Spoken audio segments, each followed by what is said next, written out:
Баршаңызға сәлем достар, қош келдіңіздер менің каналыма. Бүгін мен сіздермен вишневый пирог рецептімен бөлісетін боламын. Осы видеоны соңына дейін қарап, каналыма тіркеліп, лайк басып, комментария жазуды ұмытпаңыздар. Бізге керек ингредиенттерді айтып өтейін. Ұн, жұмыртқа, сары май, жұмыртқаның сарысы, қаймақ, творожный сыр, қант, вишня, кукуруз крахмалы, ванилин, разрыхитель және су. Алдымен пирогымыздың қамырын дайындайтын боламыз. Ол үшін ұнға разрыхительді қосып, еліктен өткіземіз. Қант пен сары майды қосып, араластырамыз.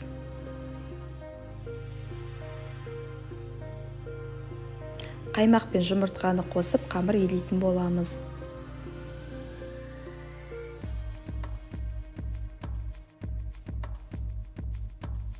Қамырымыз осындай болып шығу керек. Салафанды мешочкке салып, 30 минуттай холодильникке қойып қоямыз. Вишневая начинка дайындайтын боламыз. Ол үшін осындай сотейникке вишнямызды салып, қант, кукуруз крахмалы, су қосып, жақсылап араластырып аламыз.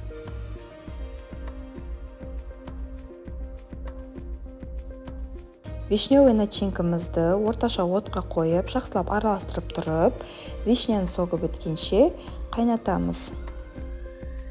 Начинкамыз осындай болып қоюланып шығу керек. Творожный начинка дайындайтын боламыз. Ол үшін творожный сыр, жұмыртқаның сарысын, қантты салып,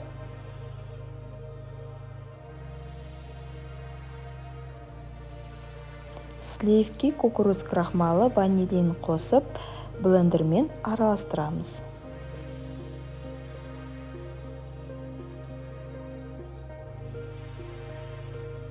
Отыз минуттай тұрған қамырымызды бір үлкен, бір кіші бөлікке бөліп, кіші бөлігін алып қоя тұрамыз. Формамды алдын ала дайындап қойдым. Қамырымызды жайып саламыз. Қамырымызды осылай салып шықтым. Енді жаңа суған вишневый начинкамызды саламыз. Дайын болған творожный начинкамызды құйып шығамыз.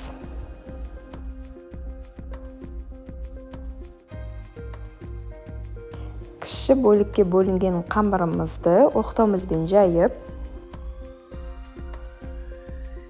пышағымызбен кесіп,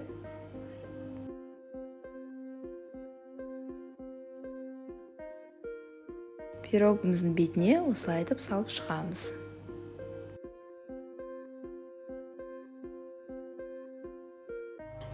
градуста 35-40 минутта пісіріп аламыз.